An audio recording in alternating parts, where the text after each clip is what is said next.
Oi pessoal, tudo bem?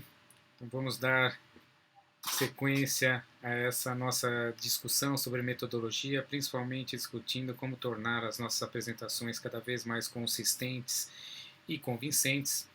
E nesse sequenciamento que a gente programou, nós vamos hoje continuar, né, com os últimos itens relacionados com a captação de ideias.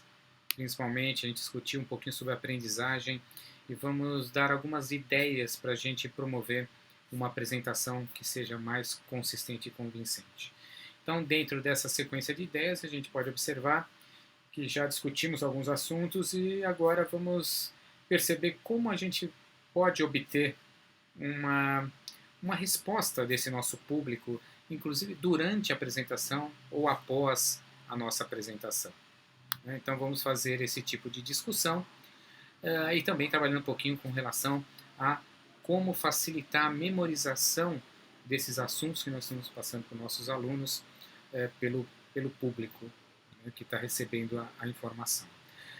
Dentro dessa obtenção de feedback do ouvinte, é muito interessante, e eu faço isso com frequência, sempre que eu vou dar uma aula num curso de especialização em algum lugar, ou um curso, uma palestra que seja para 500 pessoas, 1000 pessoas, né? Eu sempre eu tento obter do anfitrião, né, que está recebendo a gente, né, nesse curso, o que o público achou.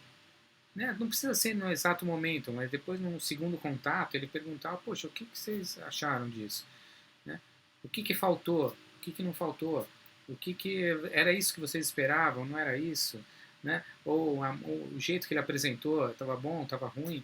Então, tem várias situações, algumas boas, né?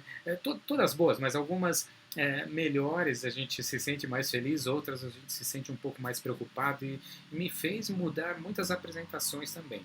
Então, é interessante a gente obter esse feedback do nosso ouvinte, né? Seja no exato momento que termina a aula, que talvez seja o melhor momento para a gente fazer esse tipo de avaliação, né, de questionamento para a plateia. É claro que isso é mais difícil, você tem uma plateia muito grande, mas você pode fazer isso de outras maneiras. E aqui a gente até está vendo algumas perguntas, alguns questionamentos que a gente pode fazer, mas evidentemente que até que a gente, pelo que a gente discute, sabe que esse slide está muito poluído, né?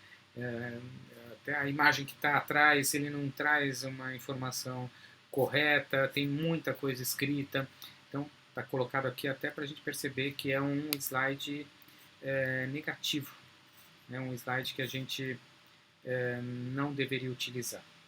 Vamos ver assim então como é que a gente pode montar o mesmo slide de uma outra maneira, né? A gente está percebendo aqui. Então, com o assunto feedback, que você pode perguntar para o teu aluno, né, para a tua plateia. Bom, falei aqui um monte de coisas, né? O que vocês realmente aprenderam hoje? E aí você vai ouvir várias informações, porque cada um aprendeu, né, estava prestando mais atenção em determinado momento, ou se não, ele foi facilitado, por exemplo, a apresentação de um vídeo para aquele que é mais visual, ou se não, fez uma demonstração, ele falou: poxa, eu aprendi a fazer isso daqui. Né? Então, o que vocês acharam de mais interessante na aula? O que essa aula te trouxe de interessante, né, para a tua vida acadêmica aqui, ou para, né, a tua vida profissional? As dúvidas que você tinha antes da aula, sabendo o assunto que ia ser discutido, elas foram solucionadas? Né? Ou você não, pode ter até uma caixa de sugestões, que nem a gente tem em alguns estabelecimentos, para colocar. Poxa, coloca alguma coisa que foi divertida da aula, que foi útil, que você achou incrível, ou que você não gostou. Que até é o que a gente chama, né, esse outro tipo de discussão, no chamado feedback negativo. O que é o feedback negativo? Vou mudar de posição aqui. É você saber, peraí, alguma coisa ficou confusa? Que assunto que a gente discutiu que ainda não foi solucionado? Né? Coloca algo que você não gostou da aula. Né? O que você esperava da aula? Ficou abaixo dessa sua expectativa? O que a gente apresentou? Só que a gente tem que saber ouvir esse tipo de informação. talvez o aluno se sinta mais à vontade, ou a plateia, colocar isso, né, ou escrever depois, ou você deixa lá, ó, para feedbacks positivos ou negativos, né, escreva no e-mail tal, ou, né, passa algum outro tipo de possibilidade para que ele possa entrar em contato com você, ou coloca no papelzinho e põe aqui na frente. Sabe, você não precisa se identificar, tudo anonimamente. O negativo já é mais complicado, né, para a gente obter esse tipo de informação, mas é essencial, essencial. Eu já tive vezes em apresentar algumas palestras, ainda bem que foram poucas, né, mas o pessoal falou, olha, professor, você estava dando aula e o senhor não estava olhando nos nossos olhos. E até, coincidentemente, eu estava com um problema físico naquele momento. Olha, mas a aula foi sensacional, só que faltou um pouco de interação. Então, poxa, isso daí me fez crescer enormemente. Às vezes, quando eu vou iniciar uma aula, eu falo, peraí, deixa eu olhar no olho do aluno. Mesmo que eu esteja com uma enxaqueca terrível, né? Mas tenta fazer isso. Né? Isso é sempre um aprendizado. Então, tanto feedback positivo como feedback negativo são muito importantes para a gente obter a informação se aquilo que eu estou apresentando está fazendo sentido. Apesar de tudo, quando a gente fala em feedback, um termo, uma metodologia até usada quando a gente quer obter esse tipo de informação, muito limitada. Né? E ela é estática. Eu falo, olha, isso aconteceu. Estava no passado, mas você está falando sobre coisa que já foi. Então, nós temos até desenvolvido algumas situações de saber o que vem adiante. E a gente tem chamado isso de feed forward. Ou seja, que é um método mais dinâmico, evidentemente. Ele não tem limites, né, porque você pode fazer uma série de perguntas e você vai ouvir um monte de coisas que não necessariamente você vai fazer ou aquilo será atingido, mas você vai identificar uma necessidade, ele vai muito na linha do feedback negativo. Né? Ele vai sentir muito a necessidade de modificação, porque é aquilo que vem adiante. Então, quando a gente pensa, né, em feed forward, evidentemente que a gente tem algumas perguntas bastante interessantes que podem ser feitas naquele momento ou depois. Né? Então, fala, poxa, olha, eu passei para vocês essa ideia, fiz um resumo final, olha, era isso, isso, isso. Vocês acham que vocês poderiam ter aprendido isso de outra maneira? Ou, de repente, você acha que isso, uma aula teórica faz sentido? Um curso faz sentido? Um curso teórico? Teria que ser prático, experimental, né? Que outras maneiras a plateia pensa? Você aproveitaria essa aula se ela fosse dada com outros recursos, outros métodos? Olha que interessante, né? A gente prevê um pouquinho o que vem adiante. E a gente usa esse tipo de informação para trabalhar e modificar nossa aula daí em diante.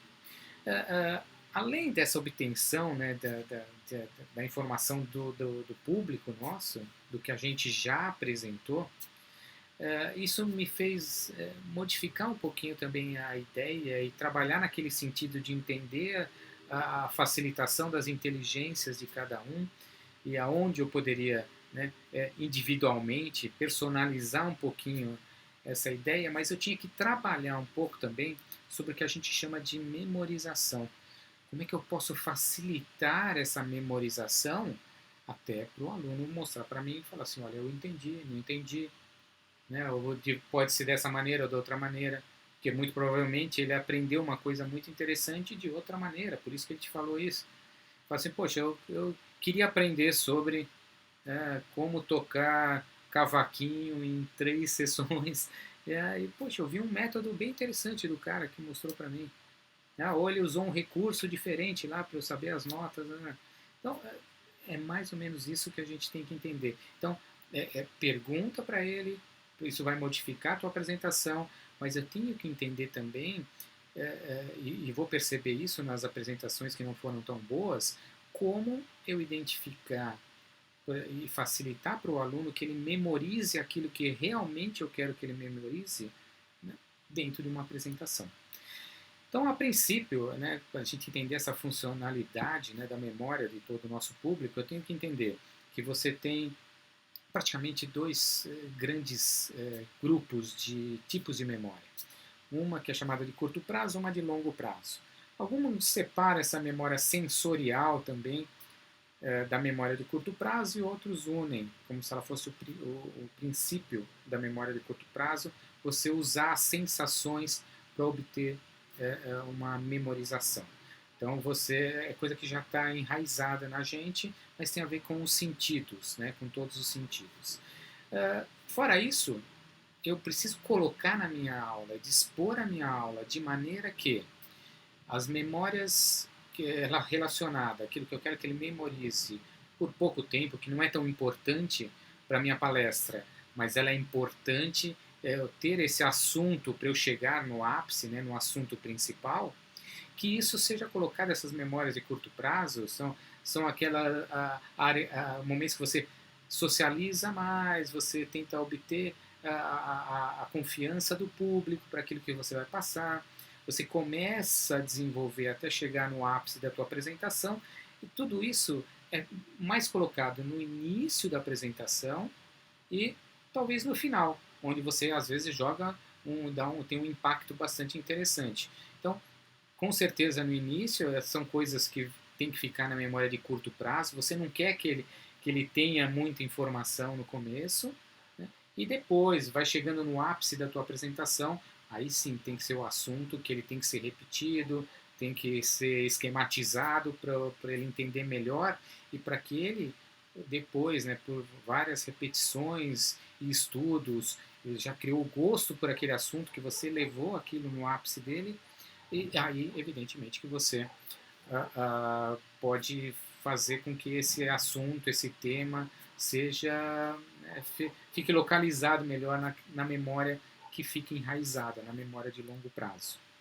Se a gente pensar na de curto prazo, sempre que a gente está aprendendo alguma coisa nova, ela te estimula. Opa, né? Peraí, será que isso é importante para mim? Eu nunca ouvi disso, nunca ouvi falar disso. Será que isso é importante? Então ele começa estimula essa memória de curto prazo, vai ficar guardado durante um período. Alguns falam que aquilo é 15, 30 segundos no início, ou algumas outras coisas que você aprende ainda até um dia depois, você ainda está entendendo, 2 dias depois, ainda fica na memória de curto prazo, e se você não estudar de novo, você não ouvir isso de novo, ela nunca vai para a memória de longo prazo. Então, essa memória de curto prazo, ela pode ser estimulada de maneira visual, auditiva, espacial, e sempre passa pela memória de curto prazo para depois você deixar ela lá, né, alocada na memória de longo prazo. Então, a única coisa que a gente tem que tomar cuidado, e isso é importante para nossas apresentações, é não colocar muita informação nova. Né? Se você tem que colocar muita informação nova, separa isso em vários tópicos. Ou se é um curso longo, você tem várias informações, lembrem-se, a gente ainda vai trabalhar muito isso, a questão do tempo da apresentação. Faz módulos de 20 minutos e aí você vai interrompendo esses 20 minutos e linkando, evidentemente, um com o outro, com exercícios, alguma pausa, uma pergunta, alguma coisa diferente. Mas eu não posso dar muitas informações num tempo curto. Isso sobrecarrega essa memória de curto prazo e você desestimula o aluno a aprender.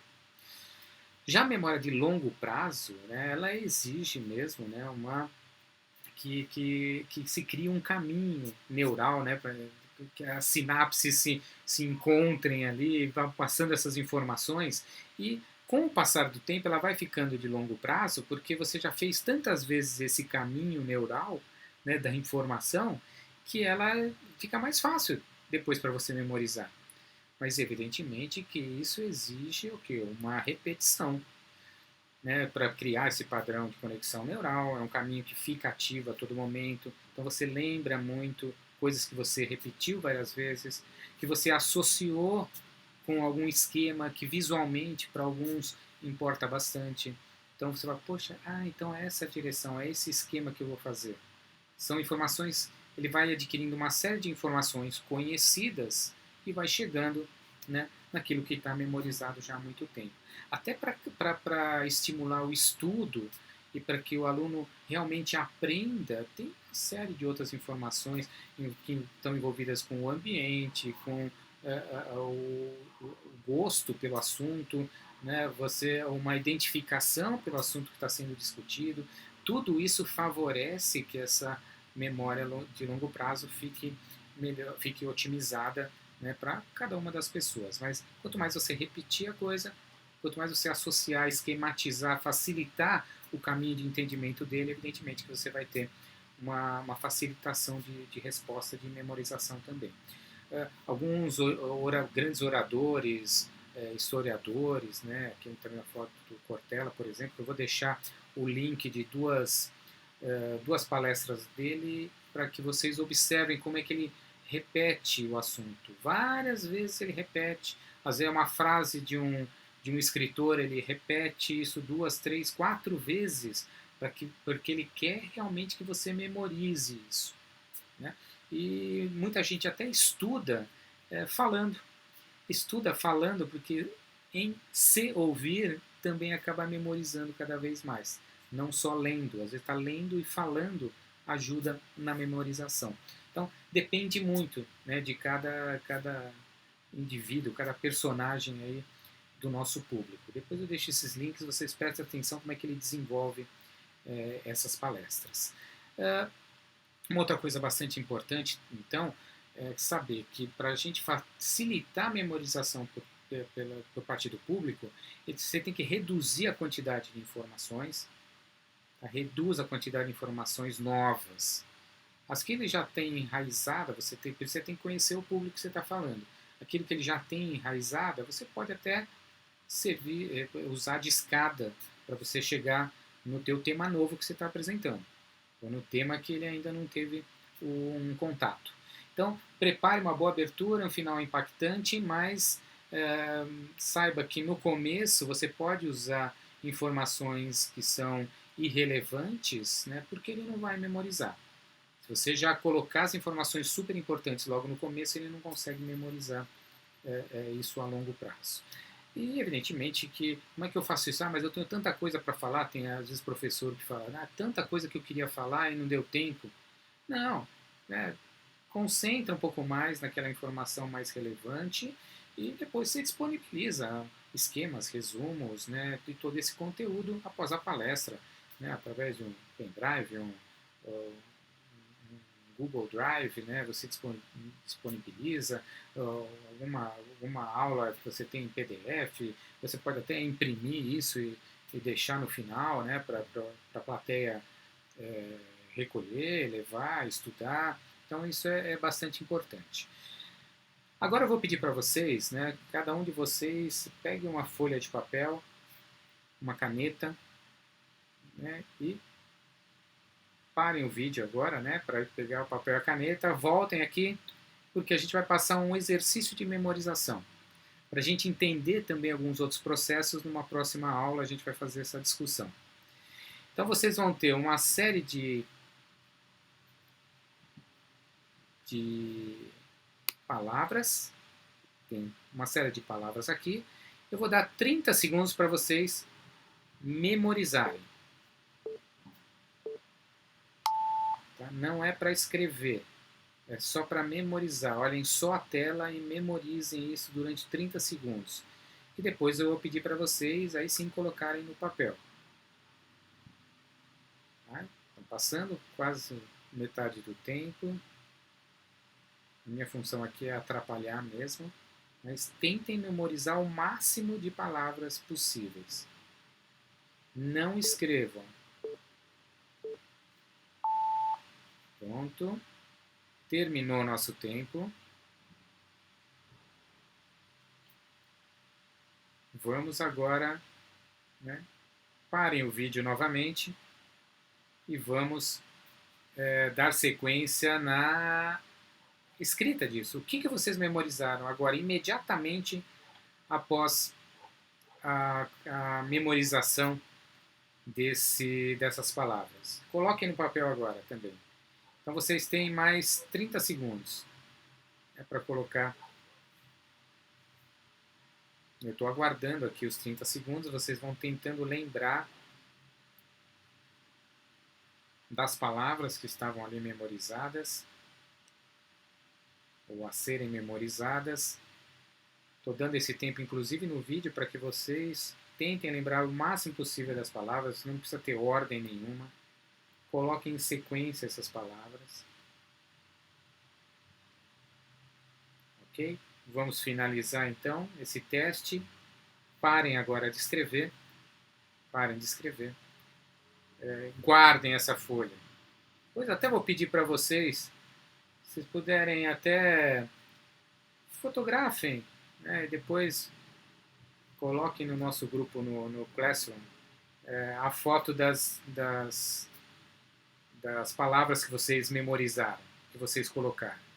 Tá? Não vale burlar aqui o sistema, né? Vamos fazer direitinho para a gente poder depois discutir isso. Vocês vão ver alguns detalhes bastante interessantes ali.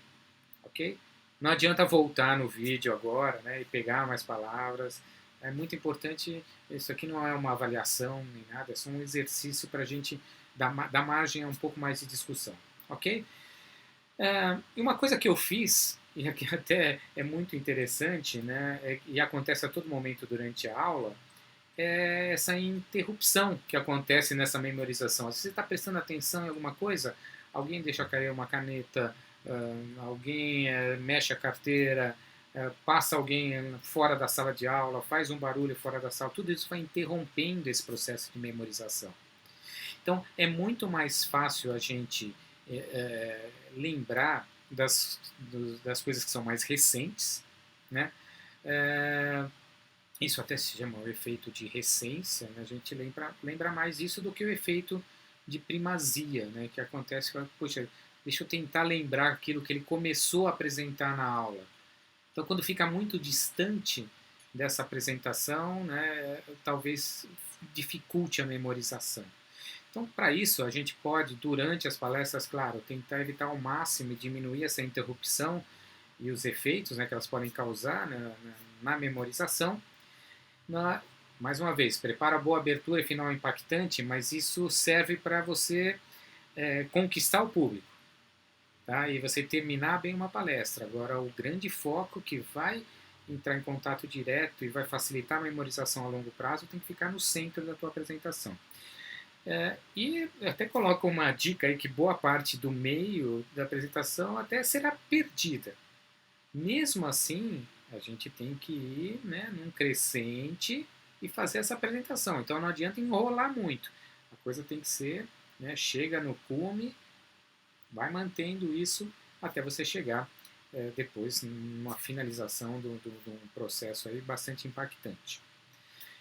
Então essa ideia da gente discutir essa questão de memorização e como a gente vai facilitar tem muito a ver com o exercício que vocês vão fazer e depois, né, fotografem, me mandem a figura da foto que vocês fizeram para que eu possa, na próxima apresentação, discutir um pouquinho essas informações e também depois assistam os vídeos que a gente está recomendando para que vocês entendam como é que os grandes oradores eles facilitam esse processo de memorização através de repetições constantes e esquematização de processos. Então, fiquem bem, um grande abraço e até a próxima.